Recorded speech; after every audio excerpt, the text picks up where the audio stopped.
स्वागत है आप सभी लोगों का अपने YouTube चैनल स्क्रैच सिविल में। आज के इस वीडियो में मैं आप सभी लोगों के एक महत्वपूर्ण टॉपिक के बारे में पढ़ाने जा रहा हूं, जिसका नाम है characteristics of good building stones. Good building stones का क्या क्या कैरेक्टरिस्टिक्स होना चाहिए, इसके बारे में हम लोग पढ़ेंगे।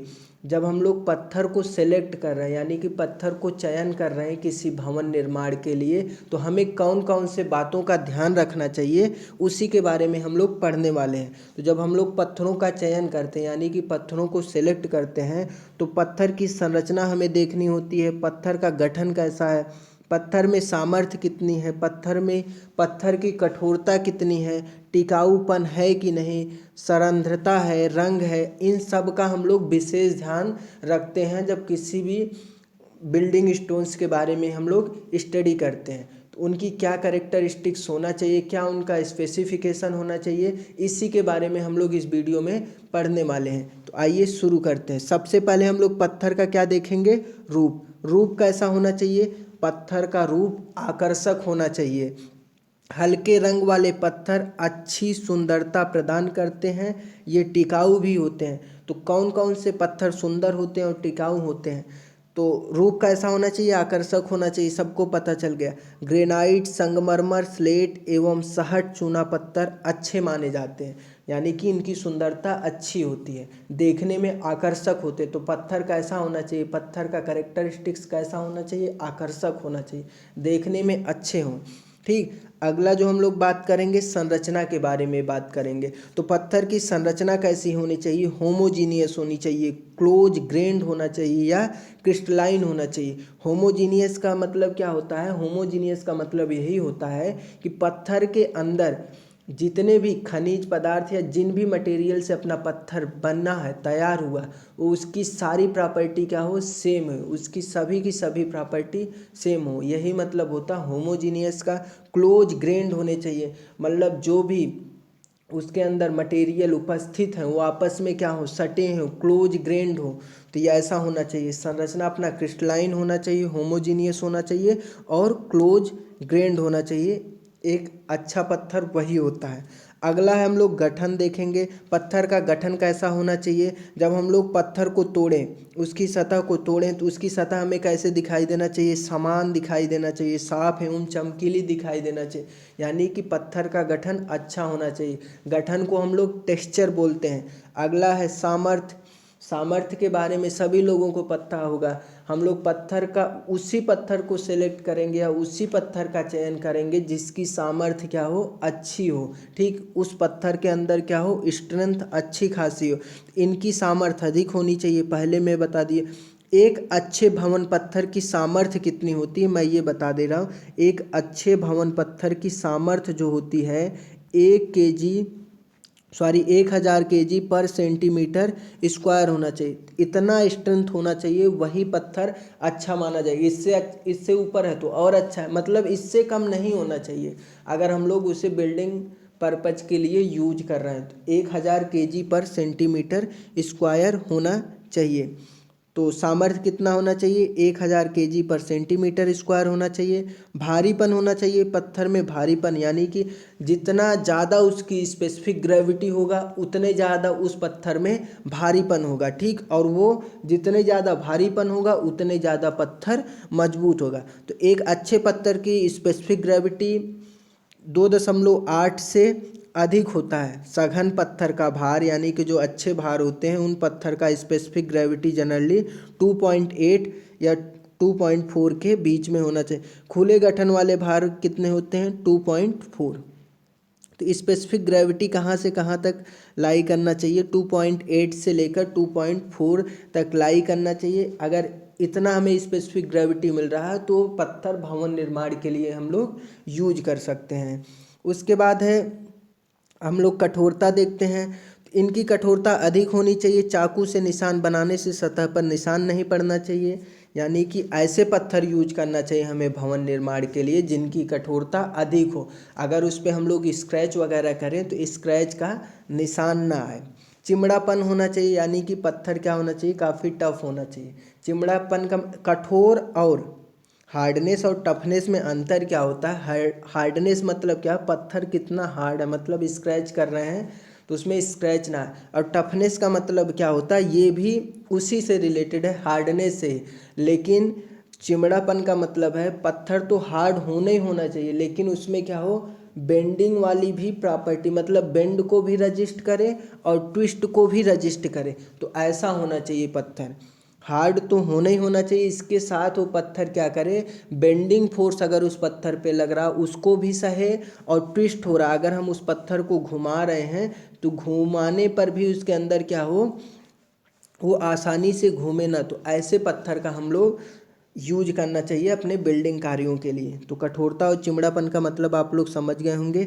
सरंध्रता एवं जल अवशोषण, पोरोसिटी एंड वाटर एब्जॉर्प्शन कितना। सरंध्रता का मतलब होता है पोरोसिटी।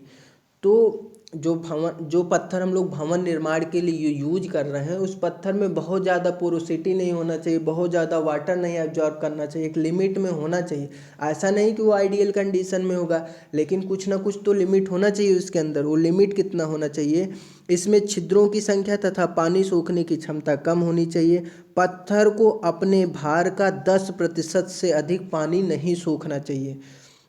वही पत्थर अच्छे होते हैं अगर 10% से अधिक पानी सोख ले रहा अपने भार से, तो पत्थर हम लोग बिल्डिंग कार्यों के लिए नहीं यूज कर सकते।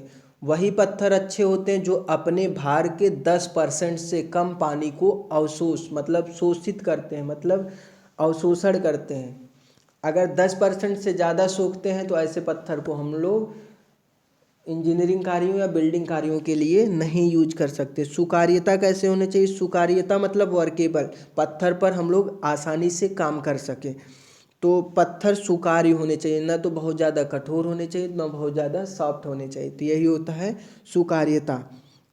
आइए हम लोग पढ़ते हैं common building stones and their classification. कुछ बिल्डिंग स्टोन मतलब कुछ स्टोन्स होते हैं जिसे हम लोग जनरली भवन कार्यों के लिए यूज करते हैं, बिल्डिंग कार्यों के लिए यूज करते हैं। वो कौन कौन से पत्थर हैं, उनके लक्षण के बारे में भी पढ़ेंगे। काफ़ी इंपॉर्टेंट है, यहाँ से एग्जाम में क्वेश्चन तो पूछा ही पूछा जाता है। तो एग्जाम पॉइंट ऑफ व्यू से यह वीडियो काफ़ी इंपॉर्टेंट है, तो आप लोग ध्यान से पढ़िएगा। तो कौन कौन से पत्थर हैं, उन पत्थर के बारे में हम लोग पढ़ेंगे। ठीक, जैसे ग्रेनाइट पढ़ेंगे, बलुआ पत्थर के बारे में पढ़ेंगे, इनकी विशेषताओं के बारे में पढ़ेंगे, इनकी स्ट्रेंथ कितना होती है, इन सब के बारे में हम लोग पढ़ेंगे। तो आइए सबसे पहले हम लोग ग्रेनाइट के बारे में पढ़ते हैं। तो इसका वर्गीकरण देखेंगे, गठन एवं गुण देखेंगे, रंग देखेंगे, सतह, सामर्थ्य, टिकाऊपन, सुकार्यता, विशिष्ट गुरुत्व, उपयोग और प्राप्ति स्थान, इन सारे पॉइंट के ऊपर हम लोग डिस्कस करेंगे। तो ये एग्जाम में 5 नंबर में पूछे जाते हैं। तो ग्रेनाइट का हम लोग देखते हैं, ग्रेनाइट का वर्गीकरण। ये कैसे पत्थर होते हैं, कैसे चट्टानें होती हैं, आग्नेय चट्टानें होते हैं, जिसको हम लोग क्या बोलते हैं, इग्नियस रॉक बोलते हैं। इग्नियस रॉक से हमें क्या मिलता है, ग्रेनाइट पत्थर मिलते हैं। ठीक, और इग्नियस क्या होता है, जब ज्वालामुखी फूटता है तो उसमें से लावा और मैग्मा निकलता है। लावा और मैग्मा के ठंडा होने से ही क्या मिलता है हमें, आग्नेय चट्टानें मिलती, जिसको हम लोग पहले ही पढ़ लिए। तो जो ग्रेनाइट होता है ये कहाँ से हमें मिलता है, इग्नियस रॉक से मिलता है। और जो होती है अस्थिरित मतलब अपरतदार चट्टानें होती हैं। अगर हम लोग ग्रेनाइट पत्थर की बात करूं तो ग्रेनाइट पत्थर कैसा होता है, अपरतदार होता है और सिलिका युक्त होता है, यानी कि ग्रेनाइट पत्थर में सिलिका कंटेन पाया जाता है। ठीक, और गठन एवं गुण कैसा होता है, यह रवेदार होता है, यानी कि इसका स्ट्रक्चर कैसा होता है, क्रिस्टलाइन होता है। इसके मुख्य खनिज कौन कौन से हैं, जो इसके अंदर खनिज पाए जाते हैं ग्रेनाइट के अंदर, क्वार्ट्ज होते हैं, फेल्सपर होते हैं और माइका होते हैं। और सिलिका की जो मात्रा होती है इसके अंदर 60% होता है। ठीक, तो ग्रेनाइट कौन सी चट्टानों से हमें प्राप्त होता है, ग्रेनाइट पत्थर हमें इग्नियस रॉक से मिलता है, जो क्या होता है, अपरतदार पत्थर होता है और जिनके अंदर सिलिका का कंटेन पाया जाता है, लगभग 60% पाया जाता है। और ग्रेनाइट पत्थर के अंदर जो हमें खनिज मिलते हैं वो कौन कौन से खनिज देखने को मिल सकते हैं, क्वार्ट्ज मिल सकते हैं, फेल्सपर और माइका मिल सकते हैं। इसका रंग कैसा होता है, चित्तीदार होता है। सतह कैसी होती है, ग्रेनाइट की सतह खुरदरी एवं सख्त होती है। और ग्रेनाइट का सामर्थ्य काफ़ी अच्छा होता है, 770 से लेकर 1300 केजी पर सेंटीमीटर स्क्वायर तक होता है लगभग। और टिकाऊपन यह काफ़ी ज़्यादा टिकाऊ होता है। सुकार्यता, कार्य करना थोड़ा कठिन होता है इस पर, मतलब उतना अच्छा वर्केबल नहीं होता, काफ़ी ज़्यादा हार्ड होता है तो वर्केबल कम होता है थोड़ा। ठीक, और विशिष्ट गुरुत्व इसका भी अच्छा खासा 2.6 से 2.7 के बीच में होता है इसका विशिष्ट गुरुत्व। और विशिष्ट गुरुत्व क्या होता है सभी लोगों को पता होगा, जिसे हम लोग स्पेसिफिक ग्रेविटी बोलते हैं। स्पेसिफिक ग्रेविटी अगर हम लोग इसे वेट और वॉल्यूम से डिवाइड कर दें तो हमें स्पेसिफिक ग्रेविटी मिल जाता है। जनरली तो इसको हम लोग यूनिट वेट बोलते हैं, गामा बोलते हैं। ठीक, और अगर हम लोग स्पेसिफिक ग्रेविटी की बात करूँ तो स्पेसिफिक ग्रेविटी होता है किसी एक रेफरेंस से, मतलब किसी एक का हम लोग यूनिट वेट पता कर लें और उसी के रेफरेंस में पत्थर का यूनिट वेट पता कर लें, दोनों को डिवाइड कर दे तो हमें यूनिट वेट मिल जाता है। ठीक, तो इसका यूनिट वेट जो होता है गामा स्टोन्स हम लोग मान लेते हैं और डिवाइड बाय गामा डब्ल्यू। इसकी हेल्प से हम लोग क्या निकाल सकते हैं, इसका पत्थर का स्पेसिफिक ग्रेविटी निकाल सकते हैं। ये गामा एस का मतलब यूनिट वेट ऑफ स्टोन्स और गामा डब्ल्यू का मतलब यूनिट वेट ऑफ वाटर। और यूनिट वेट ऑफ वाटर कितना होता है 9.8 किलो न्यूटन पर मीटर क्यूब। तो इसे भी आप लोगों को पता होना चाहिए। इसका उपयोग हम लोग कहाँ कहाँ कर सकते हैं, ग्रेनाइट का उपयोग हम लोग कर सकते हैं महत्वपूर्ण कार्य जो है बांध, भवन, पुल आदि के निर्माण में कर सकते हैं, क्योंकि ये काफ़ी ज़्यादा कठोर होता है और मजबूत होता है। इसकी स्ट्रेंथ भी अच्छी खासी होती है, 1300 केजी पर सेंटीमीटर कि 1300 केजी पर सेंटीमीटर स्क्वायर तक हो सकती है। प्राप्ति स्थान कहाँ ये हमें मिलते हैं, ये पत्थर उत्तर प्रदेश में मिलते हैं, राजस्थान में मिलते हैं, बिहार, हिमाचल प्रदेश और जम्मू कश्मीर में मिलते हैं। संदलन सामर्थ्य इसका कितना है 70 से 130 न्यूटन पर mm स्क्वायर तक होती है। ग्रेनाइट काफ़ी ज़्यादा इंपॉर्टेंट है, एग्जाम में भी पूछा जा सकता है। अगला पत्थर हम लोग देखते हैं बलुआ पत्थर है। बलुआ पत्थर के बारे में देख लेते हैं। बलुआ पत्थर कैसी होती, अवसादी चट्टानें होती, यानी कि सेडिमेंट्री रॉक होती है। और सेडिमेंट्री रॉक क्या होती है, इग्नियस रॉक में जो वातावरणीय इफेक्ट आते हैं, वातावरण का जो चेंज आता है उसके थ्रू क्या बनता है, बलुआ पत्थर बन सकता है। मतलब हमें सेडिमेंट्री रॉक के थ्रू क्या मिलता है, बलुआ पत्थर मिलता है। और ये कैसी होती, परतदार चट्टानें होती है और इनके अंदर क्या होता है, चूना युक्त मटेरियल ज़्यादा पाया जाता है। तो बलुआ पत्थर भी इंपॉर्टेंट है, एग्जाम में बहुत ज़्यादा पूछा जाता है सैंड स्टोन के बारे में।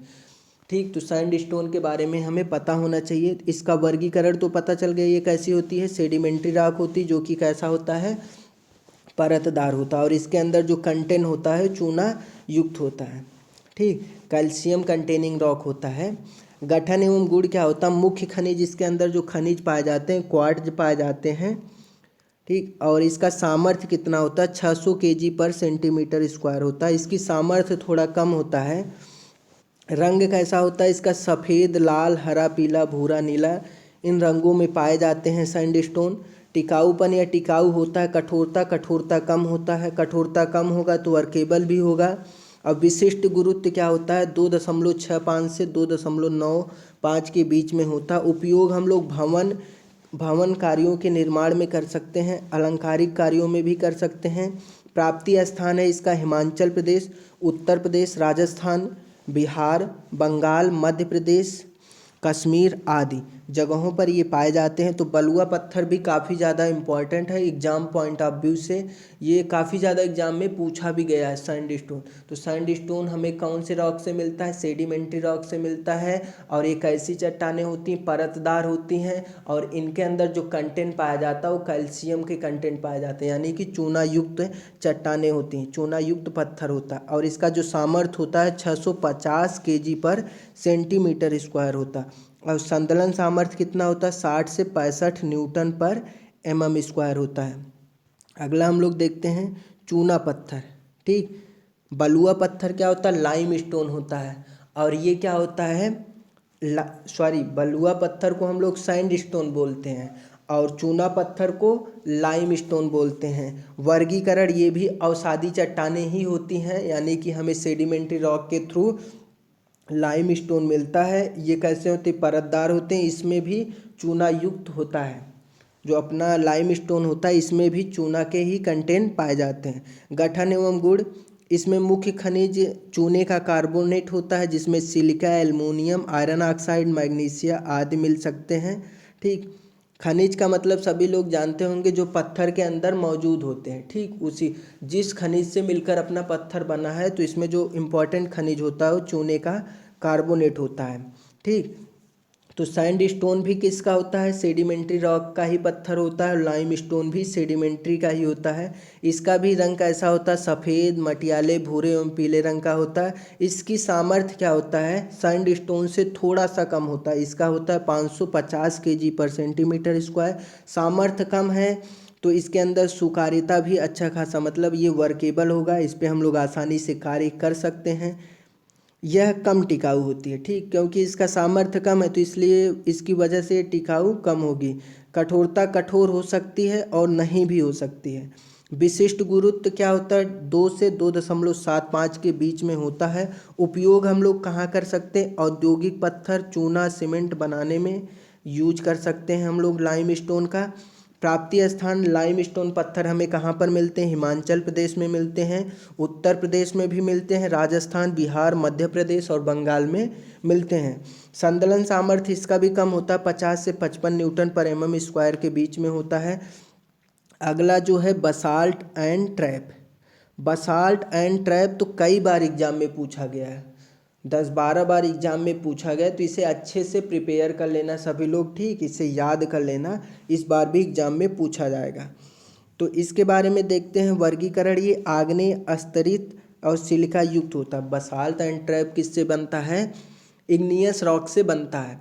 इसके पहले हम लोग पढ़े सैंड स्टोन, लाइम स्टोन, ये किससे बनता है, सेडिमेंट्री रॉक से बनता है।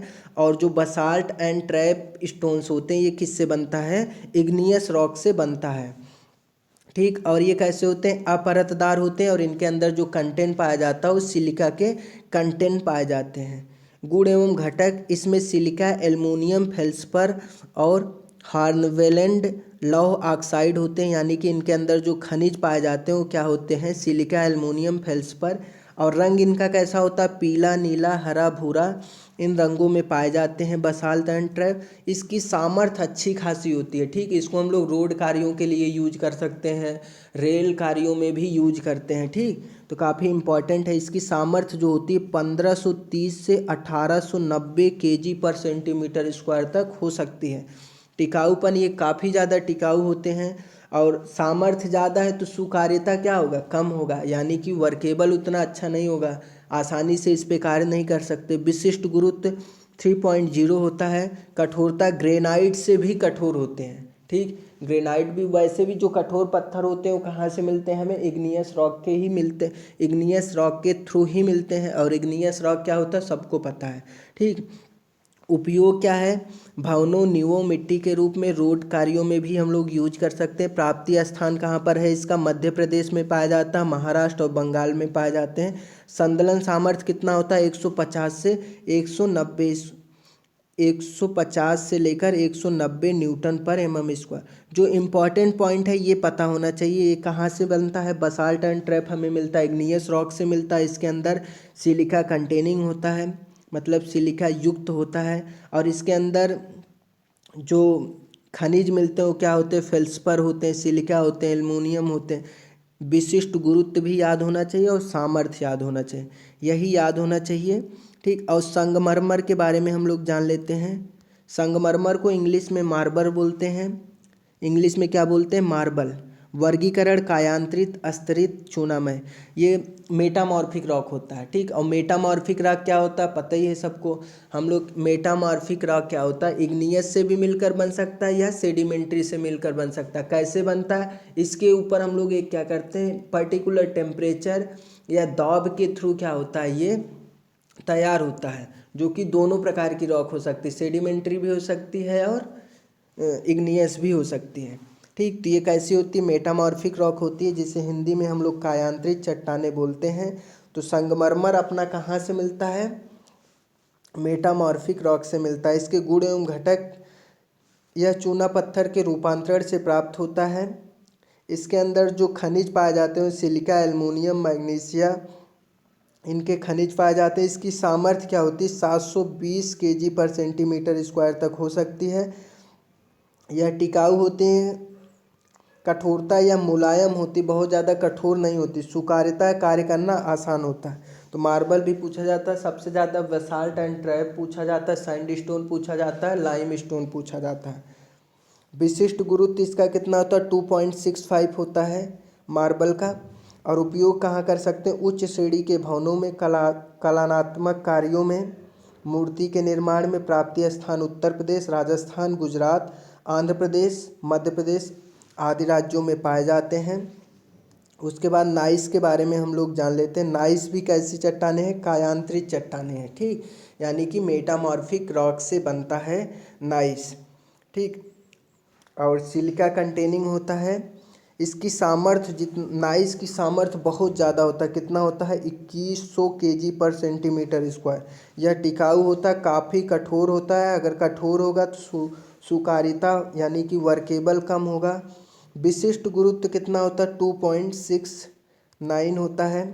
और इसको हम लोग यूज कहाँ करते हैं? स्लैब, फर्श, निम्न श्रेणी के चिनाई में हम लोग इसे कर सकते हैं नाइस का यूज। इसके अंदर जो खनिज पाए जाते हैं वो क्या पाए जाते हैं? सिलिका, फेल्सपर और माइका पाए जाते हैं। और 2100 kg पर सेंटीमीटर स्क्वायर इसकी स्ट्रेंथ होती है, यानी कि ताकत होता है। पाए कहाँ जाते हैं? बिहार, बंगाल, आंध्र प्रदेश में पाए जाते हैं। अगला जो है क्वार्टजाइट। क्वार्टजाइट के बारे में भी हम लोग जान लेते हैं। क्वार्टजाइट कैसी चट्टानें होती है? ये भी कायांतरित ही होती है, यानी कि मेटामॉर्फिक रॉक से ही मिलकर हमें क्वार्टजाइट स्टोन्स मिलते हैं। और कैसा होता है? परतदार होता है और सिलिका युक्त होता है। गठन एवं गुण सैंडस्टोन के रूपांतरण से बनता है। सैंडस्टोन से अधिक सामर्थ्यवान होता है। सैंडस्टोन के रूपांतरण से बनता है। सैंडस्टोन हमें किस रॉक से मिलता है? सेडिमेंट्री रॉक से मिलता है, ठीक। और ये हमें मेटामॉर्फिक मतलब सैंडस्टोन मतलब क्या हो गया? सेडिमेंट्री रॉक में हम लोग क्या करते हैं? विशिष्ट ताप या दाब के हेल्प से हम लोग इसे क्या कर लेते हैं? किस में रूपांतरित कर लेते हैं? क्वार्टजाइट में रूपांतरित कर लेते हैं। इसकी सामर्थ्य कितना होता है? 770 से 2110 kg पर सेंटीमीटर स्क्वायर तक हो सकता है, ठीक। और उपयोग कहाँ कर सकते हैं? गिट्टी बनाने में कर सकते हैं। मिलता कहाँ पर है? उत्तर प्रदेश, बिहार, हिमाचल प्रदेश, पंजाब आदि राज्यों में मिलता है। अगला जो है स्लेट है। स्लेट के बारे में भी जान लेते हैं। स्लेट का वर्गीकरण भी कायांतरित, अस्थिरित और मृत्तिका युक्त होता है। रंग कैसे होते हैं? काले, गहरे, हरे रंग में पाई जाती। सामर्थ्य कितना होता है? 770 से लेकर 2100 kg पर सेंटीमीटर स्क्वायर तक हो सकता है। तो इसमें हम लोग 8-9 पत्थर के बारे में पढ़ लिए, काफ़ी ज़्यादा इम्पॉर्टेंट है तो पता होना चाहिए। क्या क्या हम लोग पढ़ लिए? एक तो पढ़े हम लोग चूना पत्थर, लाइम स्टोन। सबसे पहले हम लोग पढ़े ग्रेनाइट। ग्रेनाइट हमें किससे मिलता है? इग्नियस रॉक से मिलता है। बलुआ पत्थर पढ़े जिसे हम लोग सैंडस्टोन बोलते हैं। सैंडस्टोन कहाँ से मिलता है? सेडिमेंट्री रॉक से मिलता है। उसके बाद हम लोग चूना पत्थर पढ़े। चूना पत्थर भी हमें कहाँ से मिलता है? सेडिमेंट्री रॉक से ही मिलता है। बसाल्ट एंड ट्रैप पढ़े। बसाल्ट एंड ट्रैप हमें कहाँ से मिलता है? इग्नियस रॉक से मिलता है। तो 3 बहुत ज़्यादा इंपॉर्टेंट है। बलुआ पत्थर जिसे हम लोग इंग्लिश में सैंडस्टोन, चूना पत्थर जिसे इंग्लिश में लाइम स्टोन बोलते हैं, उसके बाद है अगला बसाल्ट एंड ट्रैप। ये एग्जाम में बहुत ज़्यादा पूछे जाते हैं। 3 तो ये तैयार करने हैं। उसके बाद हम लोग संगमरमर पढ़े। संगमरमर हमें कहाँ से मिलता है? कायांतरित चट्टानों से, यानी कि मेटामॉर्फिक रॉक के बाद हमें मेटामॉर्फिक से हमें क्या मिलता है? संगमरमर मिलता है। इसके बाद हम लोग क्या पढ़े? नाइस पढ़े। ये भी कायांतरित चट्टानों से ही हमें मिलता है। क्वार्टजाइट भी हमें कहाँ से मिलता है? कायांतरित चट्टानों से मिलता है। स्लेट पढ़े, ठीक। इन सारे पत्थरों के बारे में सबको पता होना चाहिए, काफ़ी ज़्यादा पूछा जाता है। Thank you.